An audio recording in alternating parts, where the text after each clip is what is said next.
You're listening to the Archaeology Podcast Network.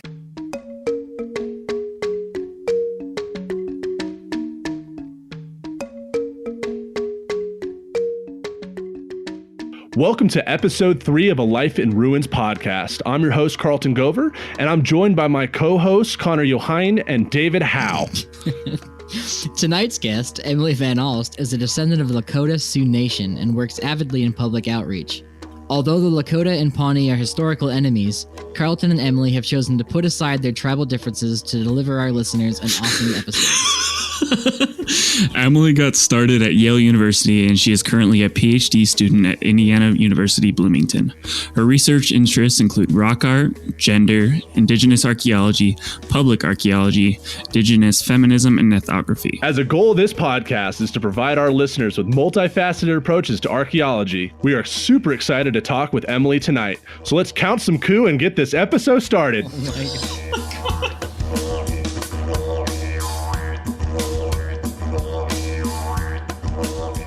Well, hello, Emily, and thanks for being on the podcast. Just to start off, could you talk about your kind of early childhood or at least just give us the basic introduction of who you are and what you do? Yeah, thanks for having me, guys. I really appreciate it. So my sort of background, I am a PhD student at Indiana University, where I'm working on my PhD in archaeology. My focus is on Indigenous women's sort of interaction and participation in the creation of rock art on the Northern Plains, so present-day South Dakota, Montana, and Wyoming. A little bit of background about myself. I grew up in northern Maine in a small town called Bridgewater. There was about 450 people growing up in my town. And then I moved to Connecticut when I was in middle school, because my dad decided to pursue a PhD in comp-lit and cultural studies at UConn. So I normally call myself a suburban Indian because I didn't really grow up on the res and I didn't really grow up in a city. So I can't consider myself an urban Indian, but I definitely consider myself a suburban Indian since I kind of grew up in the suburbs of Connecticut until I went to college. So growing up in Maine, I was the only Native kid in my class. And that was pretty much the deal for middle school and high school. And it was kind of a weird experience because anytime we talked about Native issues, it was like everyone turned and looked at me, whatever classroom it was. And so, yeah, growing up in a small town and being the only Native person was definitely difficult growing up. But it kind of gave me the tools to talk about Native issues, which is what I'm really passionate about today. And you are a descendant of the Lakota Nation, not a tribal citizen, correct? Correct. I am not enrolled, but I do my ceremonies with my family on Pine Ridge Indian Reservation in Porcupine, South Dakota. So for someone who's non-native, could you kind of explain like what the difference between what you just said is?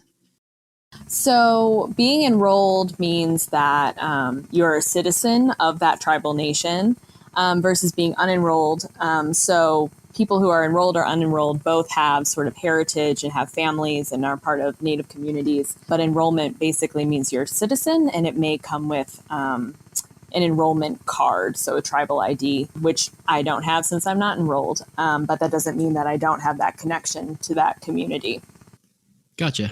And that brings up a really interesting point, especially in the modern context of talking about Indigenous issues, because like I didn't know that you weren't enrolled just because of how active and like how much you participate in Lakota culture and stuff.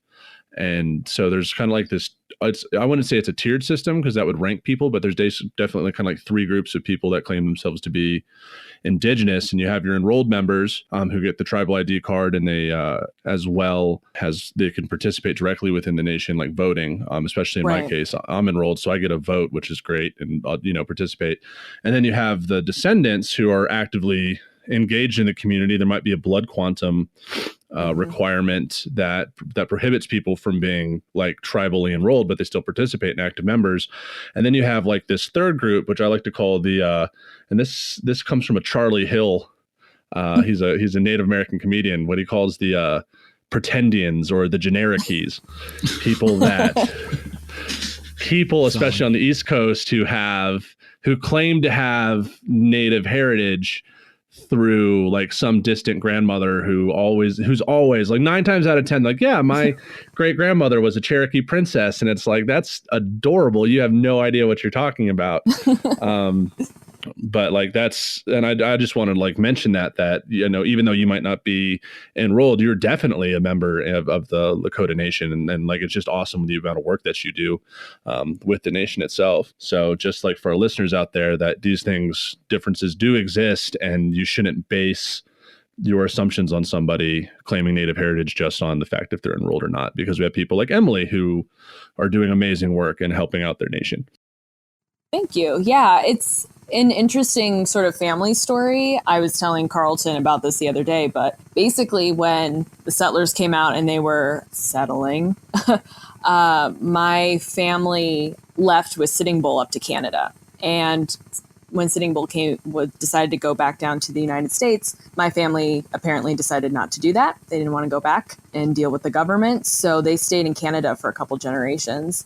And then they came down through Michigan. And that's when one of my ancestors married a fur trapper with the last name Van Alst. And that's how I have that last name. And so, yeah. And then my dad grew up in Chicago, total urban Indian. And so it's not necessarily that my family's been removed. It's just like they weren't there when they decided to, you know, do the census and put down all the Native people on the rolls, essentially. And so that is technically why I'm not enrolled, is because my family wasn't on the rolls. They decided to move and go away from that. So it's interesting sort of the choices that Native people have made and our ancestors have made in the past to sort of resist colonialism. And so people have really interesting family stories when it comes to that. And it has obviously some real implications today. And so, yeah, there are these different groups of Native people who've had very interesting and different experiences. So we have a somewhat similar thing that goes on with the Pawnee Nation, is that the Pawnees that decided not to move from Nebraska to Oklahoma they're not included on the rolls. Like they were allowed to stay, but they were, you know, they had to give up all claims to being basically like the Pawnee tribe itself. So there's a bunch of them running around Nebraska who have they're basically cut off. There's really they don't have any connection anymore. And that's funny that you say that your last name comes from a French trapper, because that's where my last name comes from, is also a French trapper. Oh, of course, because that's how people got last names back in the day. Exactly. I had like a great grandmother. After my great grandfather died, she'd remarried a French trapper with the last name Gauvet. They never had kids, but during the renaming act, her name was already Gauvet, so they just named all the kids Gauvet, and which is the English is Gover. So that's how that came about. Wow, that's cool. That's super interesting. So you said that your father decided to get a PhD in, was it cultural? Sorry, I missed. Comparative literature and cultural studies. Dang. Oh, very cool. So yeah, that seems like a very interesting kind of major, something to study. So did you have any really early, is that kind of related to anthropology, or did you have any early interactions with anthropology kind of through that? Yeah. My dad went back to school when I was probably like 11.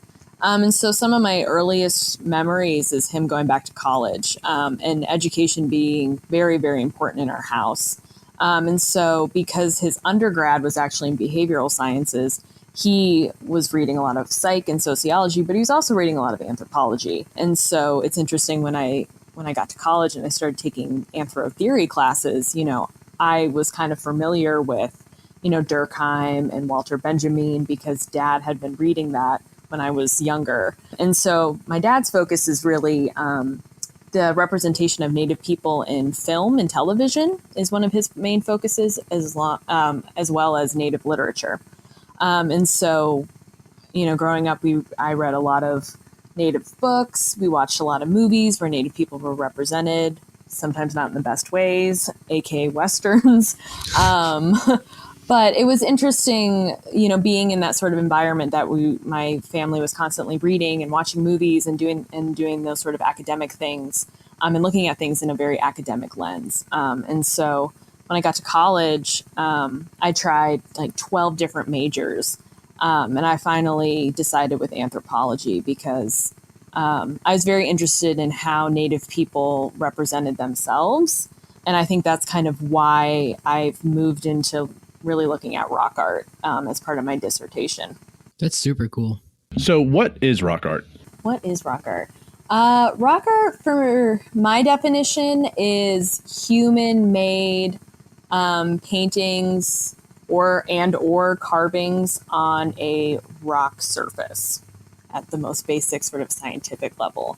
But I would say that it also has a lot of meaning, and this sort of images we see could be symbolic. They don't necessarily have to be, but there's definitely human meaning onto those images. So for the audience listening, what would you say is, like, just quickly, the difference between rock art and cave art, or are they the same thing? They can be the same thing. Okay. Sometimes, though, we see, especially in Northern Plains rock art, it's not necessarily rock art that is painted or carved in a cave. It can be on like a butte, or it can even be on a stone that's just been left like on the plains. So it doesn't necessarily have to be within a cave. And then there's art, though that is pretty common sort of across the world. People have the tendency to create art in more isolated, rock art anyway, in more isolated areas on the landscape. So, like, just a quick question. How has the Lakota Nation received your research and the work that you do? Because, like, as you're well aware, archaeology in the field of anthropology itself within indigenous communities is not highly regarded. I think a lot of that kind of goes back to that book, Red Earth, White Lies. I forget the author off the top of my head, which I'm ashamed of because he worked here at CU Boulder. It's Vine Deloria Jr. Yeah, Vine Deloria Jr. That's it. What a name! Wow, Carlton! I can't believe you don't remember that. I know. I get so much for it over at NARF when they ask about, hey, have you read Vine Deloria's work? I'm like, yes, I have. Yeah, NARF, the Native American Rights Fund. It's they're located. Their headquarters is right next to the anthropology building here at Boulder. I have a couple cousins that work there. Okay, I'd never heard of that one. Yeah, not many people do unless the government's being sued. But so yeah, how has the Lakota Nation have accepted your work? Do they know about it? Like, yeah, how's it being received?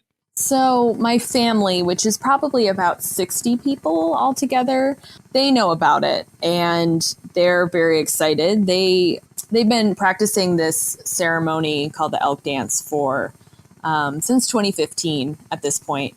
And I was kind of randomly flipping through a book one day, and I was looking at some rock art images from the Black Hills region in South Dakota, and I realized that the images I was looking at looked like the ceremony that my family performs and that I have been a part of. And so I took the book to them, and I was like, oh my God, you guys, look at this. Like, this is what we do. And they were like, oh my God, we had no idea that our ancestors made this rock art. There's sort of this disconnect, unfortunately, between rock art and Lakota people right now. And that's not to say that's everyone of the Lakota Nation, but for my family, we weren't aware of that rock art existing. And so they're really excited to see where my work takes me. And I plan on taking them to rock art sites for my dissertation to get their interpretation of the rock art. Rock art in the Northern Plain has the tendency to be sort of interpreted through a very Western, sometimes art historical lens, which I don't think really gives rock art the real interpretation that it needs, because if Native people created it, why wouldn't Native people then interpret it? And that's not to say that contemporary Native people have been doing the exact same thing as Native ancestors, but there's probably some connections, and we know about those connections as Native people. So my family seems to be very excited about it. They were a little hesitant when I told them that I wanted to be an archaeologist. They were like, oh God, archaeologists and anthropologists are the worst. And I'm like, yes, I know. But as a Native person, I hope that we can sort of start to change that narrative. And I think Lakota people are starting to understand that relationship could potentially be repaired, which I'm excited about. So currently I'm working on getting my IRB approved with the Oglala Lakota Nation. And so I think that will allow me to do, or maybe potentially talk to more people about the work that I'm doing. What's an IRB? An institutional review board is what it's called. But basically, Do you want the real version or like my version of an IRB? Let's go with your version, I guess. Yeah, your version for sure.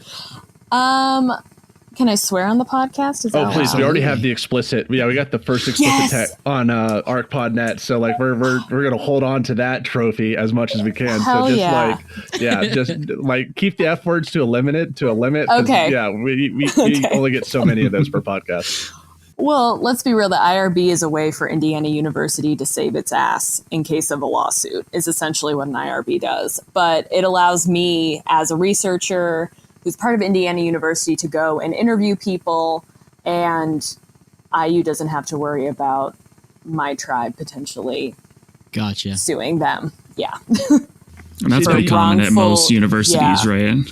Oh, yeah, definitely. I think every university has an IRB at this point for any sort of scientific research. Now, you brought something up that like always, I want to say grinds my gears, but gets me all heated, is like the fact that Indigenous nations haven't adopted anthropology or archaeology as like a means of interpretation because they see it as like racist science.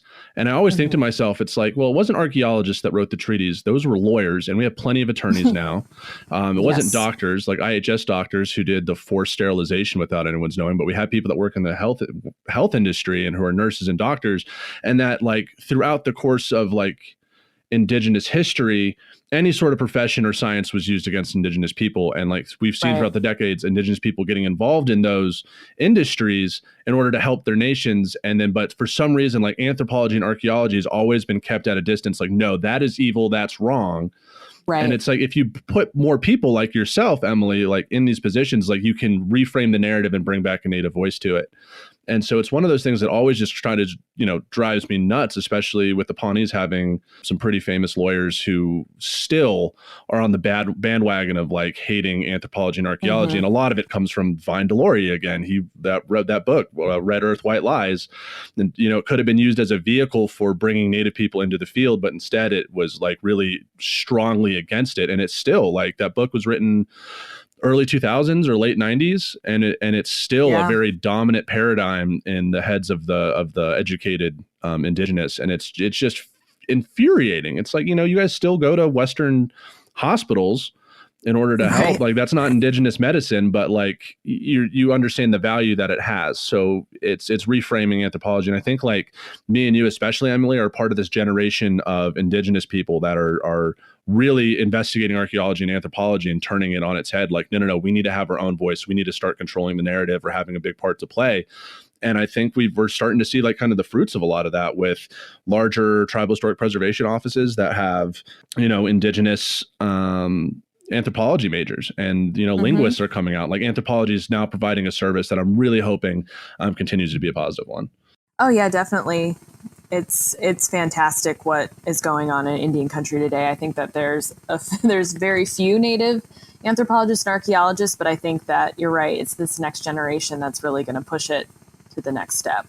Well, going off of that, we're going to take our first break, but we'll come back to this conversation shortly. So thank you. Welcome back to episode 3 of a Life in the Ruins podcast. We are talking with Emily Van Alst.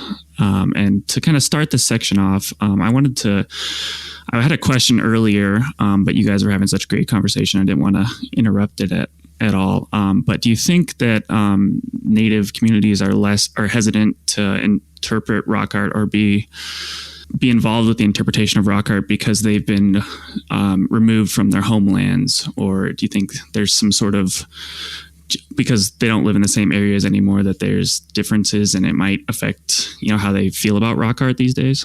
Definitely. I think that part of it too is that Native communities, like I was talking about with my own community, is just unaware of that rock art. And for my home community, the rock art of that ceremony that we still perform is only, 100 miles north. So it's not that far away, but it's far enough away that, we weren't aware of it. And so I think that for communities that have been forcibly removed very far away, I think about the Miami of Indiana who were moved from Indiana to Oklahoma, which is, thousands of miles away. I think that definitely has an effect on how people may not even know about the rock art. When it comes to interpretation I think that Native people definitely have a particular perspective and can have a particular perspective on rock art. You know, rock art is different for every single tribe. I think there's this idea that maybe Native people have a connection, but they see it the same as anthropologists, which is this very like art historical Western approach. It's just images. Well, for a lot of Native folks, rock art can be alive. It can be their ancestors talking to them. There's different cultural protocols when it comes to interacting with rock art. For example, the Dinwoodie tradition that you see a lot of in Wyoming is Shoshonean, and one of the cultural protocols is you're not allowed to point at the rock art because you are potentially inviting spirits to talk to you. That's cool. So it's important to kind of remember those cultural protocols.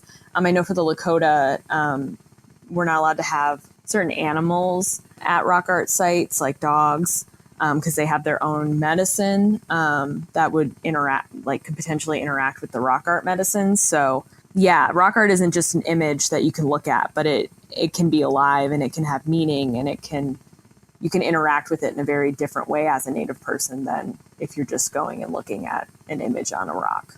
And it can be interpreted in different ways, right? To different people and mean different things. Can I say something about it real quick? Because like, the one of the most craziest experiences I've ever had with a member of the public was actually looking at Dinwoodie rock art. Okay. It was, yeah. Oh my God. It was amazing. So it was like the eclipse of 2017, White River Indian Reservation, which is Shoshone, and the Arapaho are just kind of chilling there. And so like I went up with my cousins who are Shoshone, and I used to live in Wind River, and they're like, hey, come out. So we did. And because I'm an archaeologist, hey, do you want to go see the rock art? And it had been a while since I'd seen it. So I was like, yeah, sure. So we went up to go see the Dinwoodie rock art, and we picked up, because the trail to get there, if you don't have a 4x4, kind of sucks. So we picked up a couple people from Las Vegas, and we were talking to them, and we were like, oh, my cousin was like, oh, Carlton's an archaeologist. I'm like, oh my God, this is great. We can talk about it. So we're looking at the rock art, and I shit you not, this person was like, well, like I read this article about rock art, and where you get these red stains from. And I was like, oh, like, please do tell. And to sum it up, the story was that like ancient Great Basin Indians would paint the butts of sheep red, and where the sheep sat down or pressed up against the rock art, like that's what the impression was sheep butt paint. And dude, yes, I sat there, and my cousin looked at me like all weird. He's like, what? And I was like, I would really love to see the article, but like, to my knowledge, bighorn sheep were never domesticated. So like, I don't know how they would do that.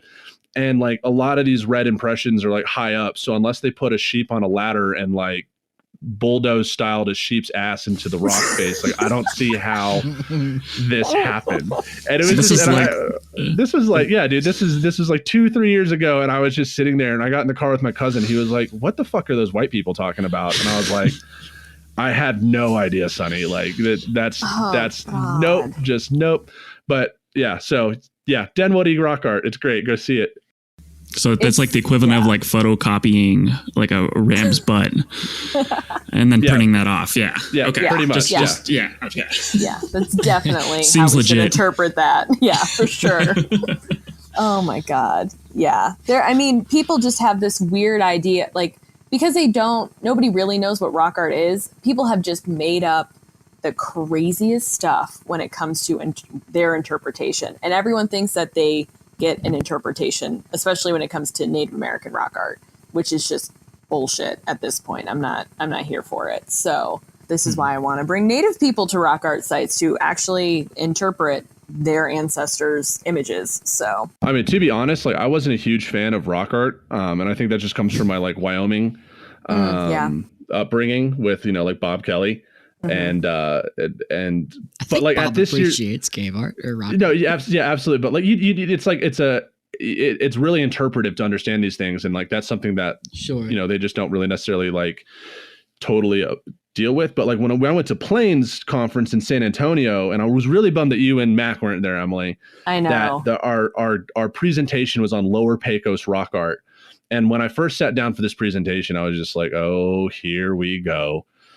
But like, it was fascinating that she was able to tie in this Lower Pecos rock art with Aztec with the Aztec origin story and like the belief system. And I was totally sold. I was like, oh my God, like this is actually legit. When I found out that Carolyn Boyd was giving that presentation, I like cried. I was like, oh my God, are you kidding me? Why am I missing this? Carolyn Boyd is huge in North American rock art.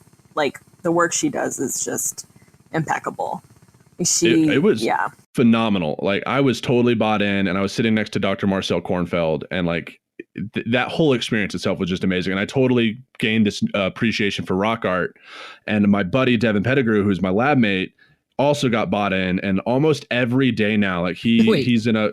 I've never heard the term lab mate. That's so lab mate. Like, well, he's in my office. He's in my office. He's one of Doug's other students, and like we've been doing this class in Pawnee archaeology, and like Devin has totally immersed himself in Pawnee mythology and belief systems and rock art, and it compares it with like the Dingen speaker, this Dingen Suin. Am I saying that right? Like the Osage. Yeah. I know what you're talking about. I don't know how to pronounce it either. That group of Siouan speakers, and it's rainbows all day with him. Rainbow serpents, rainbows, arrows, lightning, and it's just like, Devin, that's great. I got to work on something else, but like, it's just been absolutely phenomenal, and like that. And I've gained a huge appreciation for your research and the way that you're conducting it.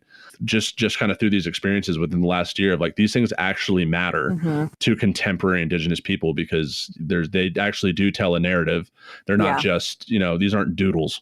Right, exactly. And I think that where that comes from is in the sort of 1960s and 70s, everyone thought that people were just like getting high on whatever drugs and like creating rock art, and it was shamanism. And I'm like, oh my God, no.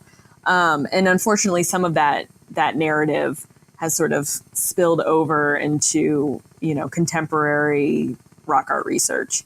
My hope is that this new generation, including myself, will sort of really think about cultural context when it comes to rock art, and not just what we think Native or ancestors potentially were just doing. But yeah, rock art has just been seen as like this mysterious like image of the past or whatever. And I think that rock art can be really important and really help us sort of construct this narrative of the past that archaeologists are really interested in. And kind of building off of that, so could you define what Indigenous archaeology is? And, as you were mentioning before, how can that be beneficial to archaeology or anthropology kind of going forward in the future?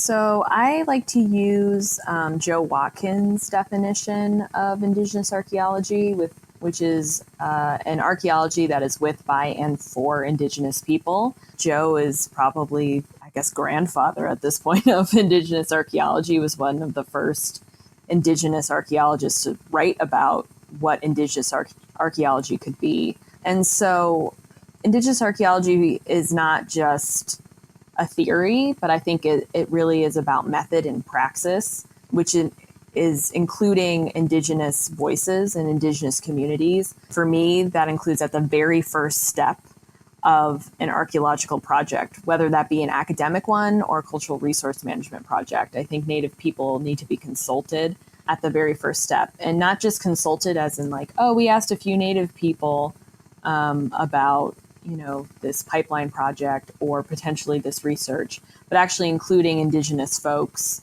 throughout the entire process of whatever project that might be.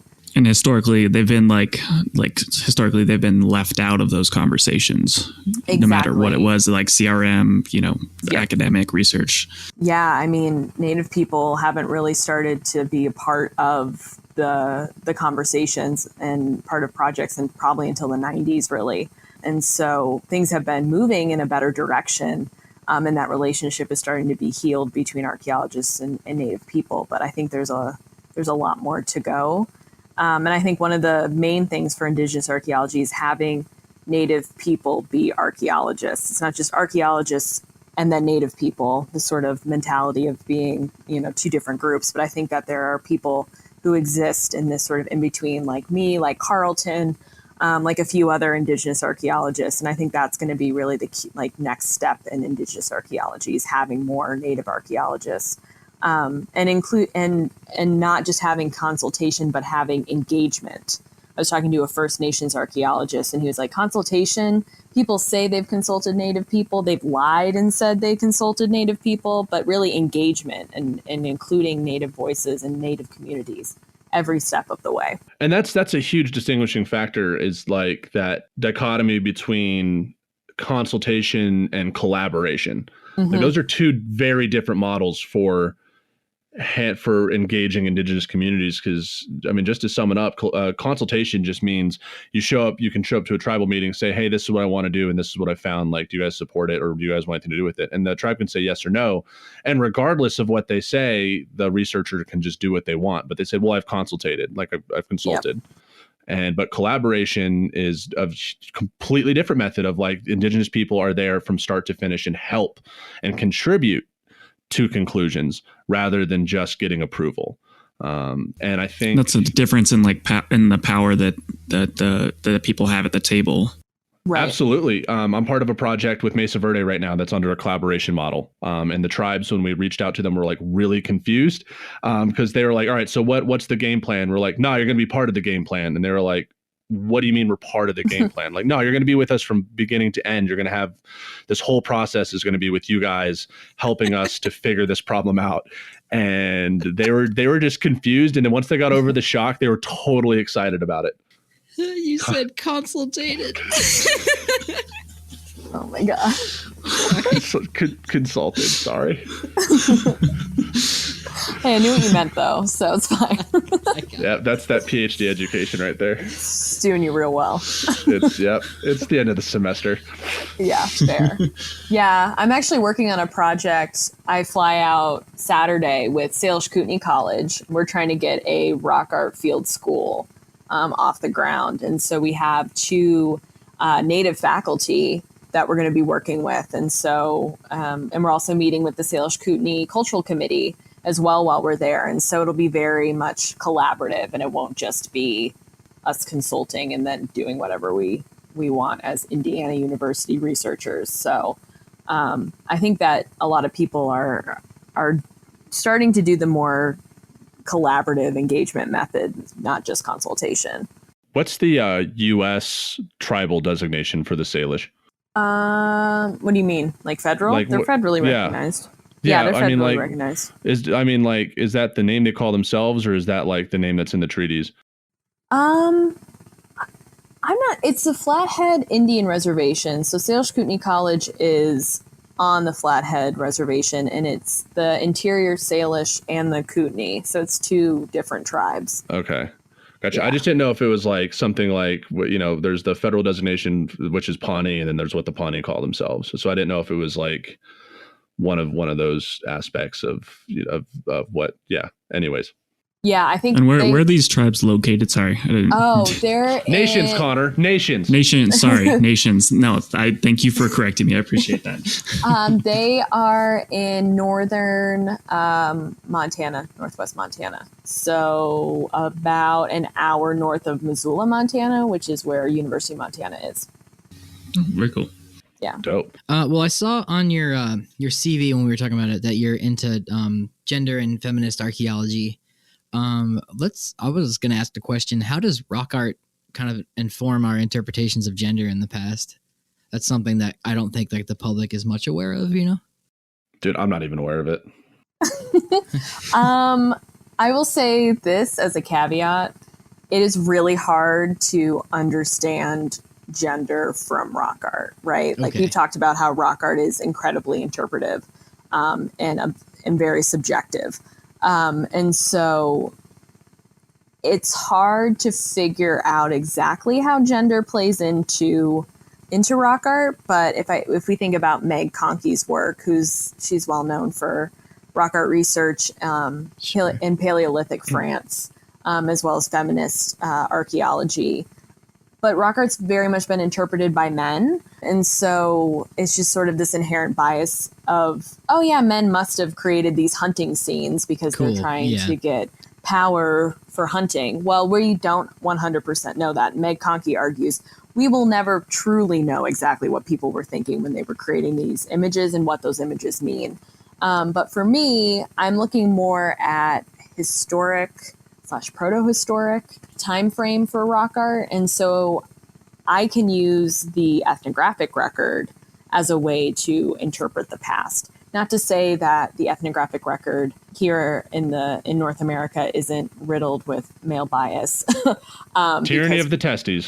So, Never yeah. heard that one. Oh my God, that's a new one. I haven't heard that one either. It's great though. I can't get credit. I read it in like a primatology book or something that looked at chip behavior, and so anyways, That's Tyranny awesome. of the testes. Tyranny of the testes. Primatology book, huh? Wow. All right. But yeah, so my hope is that, because Native women have been largely ignored in the ethnographic record as well as the archaeological one, my hope is to talk to Lakota women who and other Native women potentially about the rock art. Linnea Sundstrom has done a lot of work with looking at gender in rock art and using the ethnographic record to sort of interpret rock art. And then she has figured out that Native women potentially created some of these images that we're seeing. So it is incredibly hard to do. I didn't realize how hard it was until I got to grad school and was like, oh boy, wow, this is going to be tough. But I think that it can be doable depending on the time frame that you're working in. Cool. Very cool. Very cool. Yeah. So at this point, we're going to go to our second break. So we'll see us on the other side. We're going to consultate with Emily some more. Well, thank you, listeners, for making it through the first and second sessions and coming out on the third session of this podcast. We were talking with Emily Van Alst, and this is episode 3. So to start it off, you had mentioned this term ethnographic record. So could you briefly explain, kind of what that is? So the ethnographic record, wow, I use it so much as a term that I don't even know if I can define it. I guess I would define it as basically like maybe like the modern observed, like that's where as far as I can get with words with that. I guess interviews and information from Native people that was recorded in the late 1800s, early 1900s is sort of the area that I'm focused on within the ethnographic record. I mean, any sort of ethnography that's been recorded or any interviews, I would say, which is essentially what ethnography is. It can also be participant observation. So being part of a community and writing about that community, I think all can be included in the ethnographic record. So it's like this broad term that's like basically information observed or participated in about Native communities that's ultimately published that we, as archaeologists and anthropologists, can use to study things. Exactly. That's a much better definition than mine. No, it's okay. I kind of put you on the spot, so it's okay. So I'm curious about your research that you do in the Northern Plains and looking at rock art. Can the rock art be dated? Are there dates associated with it? Wait, hold up. There's an ice cream truck outside my house right now, and I'm really psyched. Sorry. Thanks for that. Okay, moving on.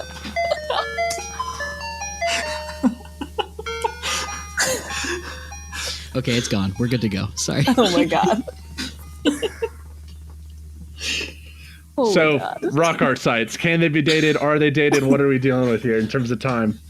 So rock art is really hard to date on the Northern Plains because the erosion is really bad, as well as preservation efforts. Uranium mining is also a real issue, and so a lot of rock art, unfortunately, has been destroyed because of natural resource extraction out west. But if you have pictographs, which is painted rock art, you can date the organic material that was potentially used. So red and yellow pigment / ochre was used a lot on the plains. So if you have that, you can potentially date that. But it's also important to keep in mind that Native folks might not want you taking a tiny piece of that pigment because it might interrupt the sort of relationship that the rock art has with the sort of larger landscape But that's one way that you can date. You can also use the ethnographic record to date things. So the ceremony that I was talking about that's been depicted in rock art, that was probably created in the 1700s, potentially a little bit earlier than that. But those are the two main methods of dating rock art on the plains. You can do like relative dating too, which is like you date associated features or something, which is, might be a harder way to tie those together. Yeah, it can be really hard because when it comes to rock art, a lot of Native folks, Native ancestors potentially were creating different, they're called different episodes. So like there might be one image and then like 100 years later, someone else might come along and create another image. We sort of see potentially people going back to the same rock art site over and over again. And it's called superimposition, where you have different rock art traditions that are all in one area. And so it can be really hard to figure out when each image was created and how they interact. And so, and then if you have associated features or associated artifacts, how can you figure out what image goes with what artifact? It can be really difficult. So why the 1700s in particular? I think 1700s because they did some interviews with some Lakota and Cheyenne people, and that's when they would have been on the northern plains and could potentially been doing certain ceremonies. That's not 100% certain, but that's how those petroglyphs have been interpreted. So that's about the same time as the Great Sioux Empire invasion of the plains, right? You could call it that. Is that commonly referred to as that? It is to Carlton, apparently. In Pawnee and Arikara circles, that's what we call it. Well, I mean, I wouldn't call it an invasion. Just, we just moved out there. It's fine. Started killing the locals. Yep. Well, it's fine now, right, Carlton? We're best friends, so. Indeed. We're not enemies any longer. Nope. We're not bitter about what happened in the past. Nope. No, it was 100 years ago. It's fine. It's fine. 100 years ago. Time heals everything. That's what I hear. Exactly. It just took time. Just lots of time. 100 years. Few generations. It's fine. But yeah, moving away from that, I'm just. Oh boy! It seems like those differences have really been resolved. It was, it's like one of those things you watch Dances with Wolves, and the Pawnees just bitch and moan about the Pawnee scene like all day. Oh yeah. We skipped that part in our household. Oh, I love Dances with Wolves though. It's so good. I bet you do. I bet you do. Best movie ever. Speaking of representation, are things right now? I have no idea. I have no idea what you guys are joking about. Oh my god. No, there's this scene in Dances with Wolves when the Pawnees do like a early morning raid and just get like their asses handed to them. And it's like a pretty pivotal part in that whole movie. There's inaccuracies, but that's just expected with Hollywood. Oh yeah. I mean, that movie, the reason I like that movie is because they had Albert Whitehat translate all the Lakota. And so the scenes where they're speaking Lakota, which is the majority of the scenes, which I think is really awesome, are in like the Lakota's correct. And so you're actually hearing the language, which is really awesome. But it's also very much like the white savior complex. And at the very end of the movie, like the Lakota are portrayed in a very particular way, as is the Pawnee. And so, it's very much like a Western sort of movie. And in the very end, they talk about how all the Native people died off and there's no longer any Native people, which we know is not true. So it's very 90s white savior complex. I mean, Pocahontas came out 2 years after that movie. And so rough. That was the narrative of the 90s when it came to Native people in film. Well, the guy that plays Ten Bears in that film, Floyd Crow Westerman, he's Sioux, isn't he? Yeah. Yeah, I think so. Yeah. Yeah. He wrote a great song called "Custer Died for Your Sins." Love it. Let me ask the Love real it. question though: was Wes Studi in that movie? I think so. He Yes, he was. plays He was. the Pawnee.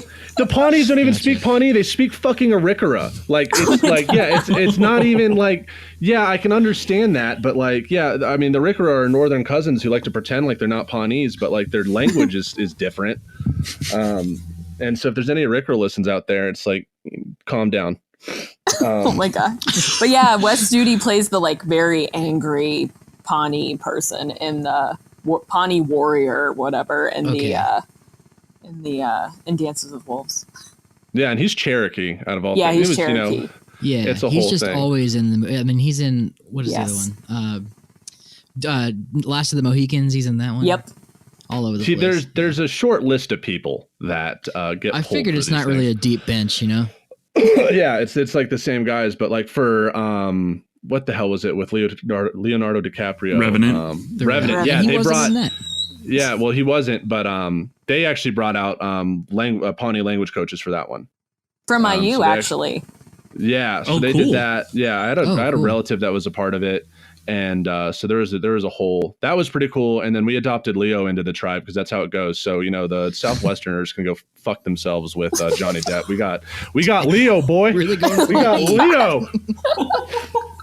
And apparently there's a rumor that Jason Momoa might have a Pawnee grandmother, great grandmother, and we're trying to verify it because if we could bring him in, like I would be so fucking happy. You Oh trying to my get him on God. this podcast? Dude, I would fucking love to have him. I mean, geez, Oh, like you meant we could do yeah, it. Gotcha. Nation. Yeah, Yeah, like- Jason Momoa, you're out there and listening to our podcast. We want you.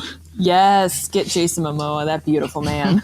Oh my god, yeah. It was great because like on the Pawnee Facebook chats, they're like, how do we tell if he's if he's Pawnee or not? And everyone's like, have him take off his shirt, and we're just like, all right. Oh my god, was some grandma on your Pawnee chat? Oh, thing? all the women were going nuts. They were just like, oh yeah, we'll take him. Like, who cares? my We don't God. even need verification. If he wants to say it, we'll let him in. We'll let him in. We'll do a ceremony. It'll be fine. We'll just bring him in. That's just perfect. It's like, yeah, we'll take Aquaman. We got Aquaman and Leo. Like, yeah. Oh my god. Yeah, Amazing. It's been a fun time. That is for sure. I guess speaking of fun times, let's pull it back to the the questions at hand here. But I guess for I guess Connor and I are non-native archaeologists and obviously non-native, I guess, laymen to the indigenous world. Or like White people. that whole. Yeah, so I'm trying to dodge that one. But yes, as a white person, I guess half white, considering on who you talk to, what textbook you read, what can we do to help contribute and help make indigenous archaeology more on the forefront or more just noticed? I think y'all doing stuff like this, like interviewing Native folks, and getting our voices out there. I think it's awesome that you and Connor have Carlton as one of your co-hosts. I think that's really important, putting Native people on equal footing and equal ground. And I think just He's abrasive. well, Carlton, we all know Carlton is a lot of person, but we love him anyway.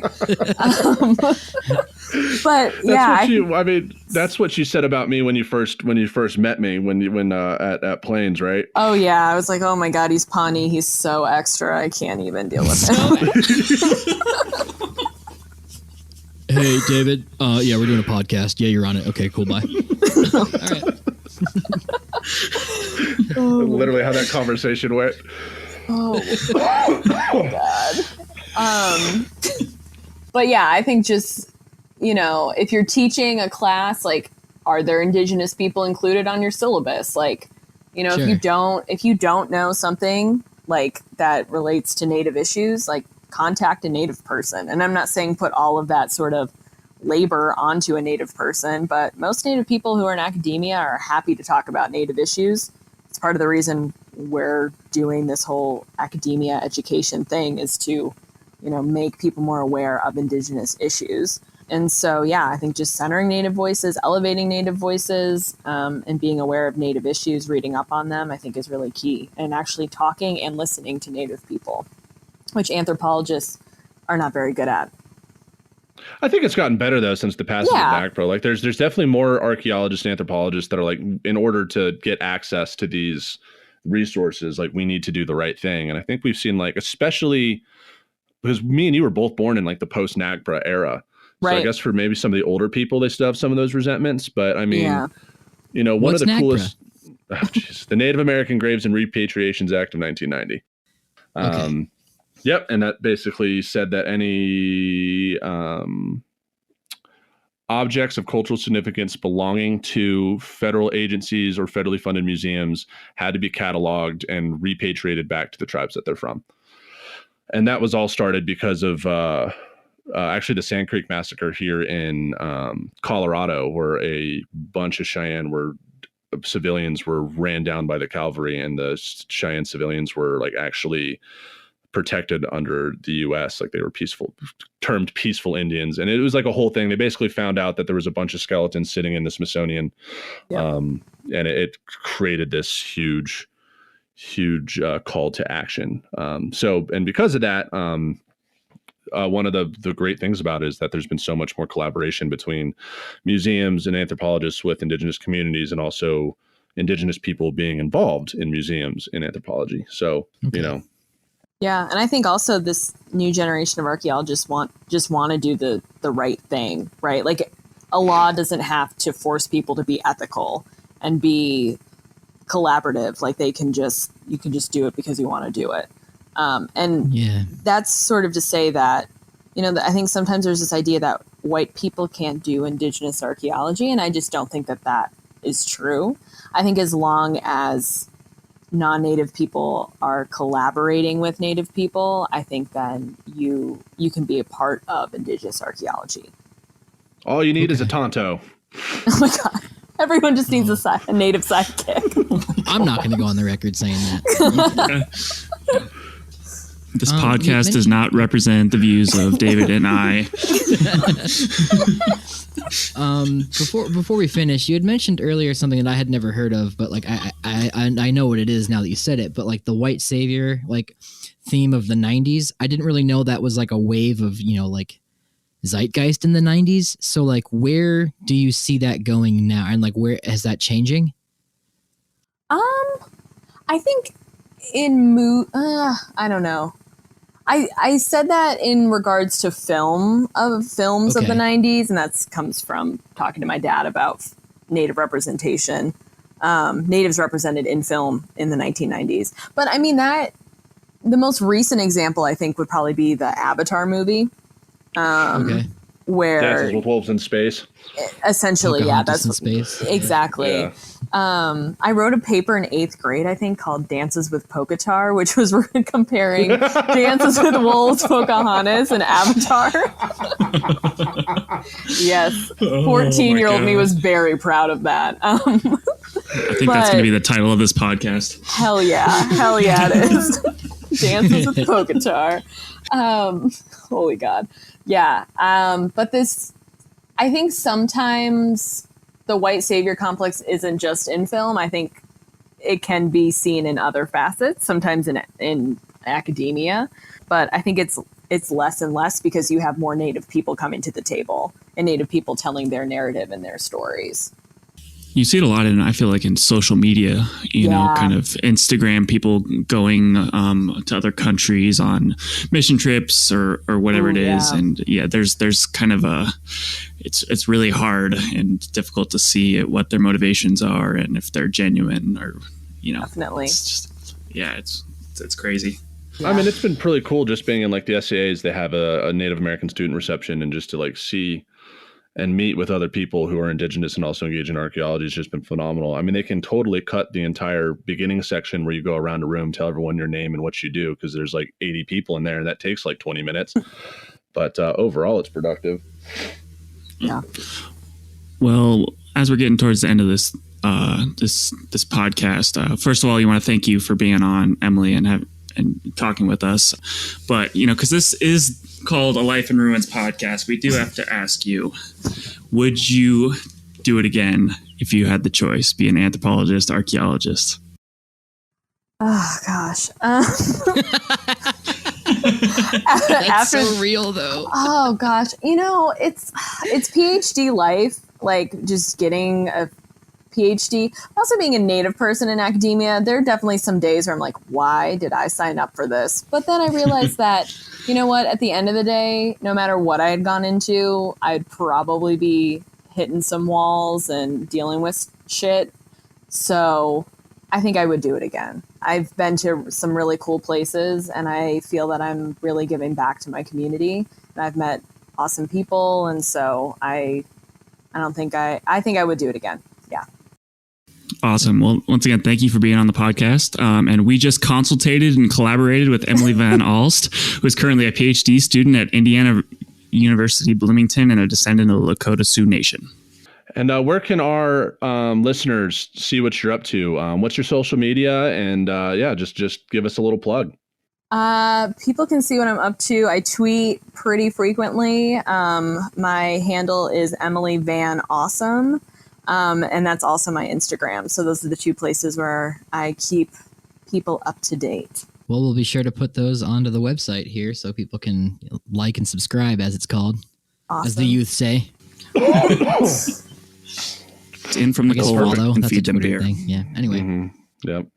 Well, thanks for having me, guys. I appreciate it. It was fun. Absolutely. Yeah, this was great. Well, on that note, this has been episode 3 of a Life in Ruins podcast. We'll check y'all later. Bye.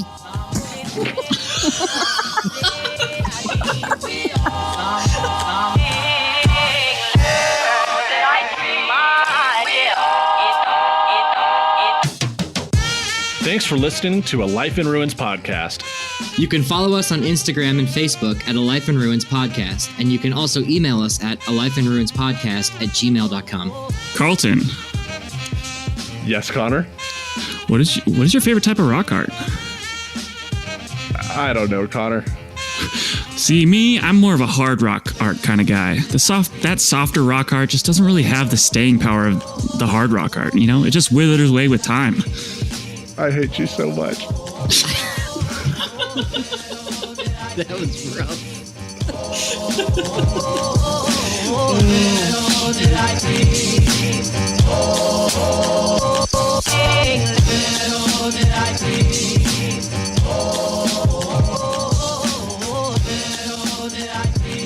This show is produced by the Archaeology Podcast Network, Chris Webster and Tristan Boyle in Reno, Nevada at the Reno Collective. This has been a presentation of the Archaeology Podcast Network. Visit us on the web for show notes and other podcasts at www.archpodnet.com. Contact us at chris@archaeologypodcastnetwork.com.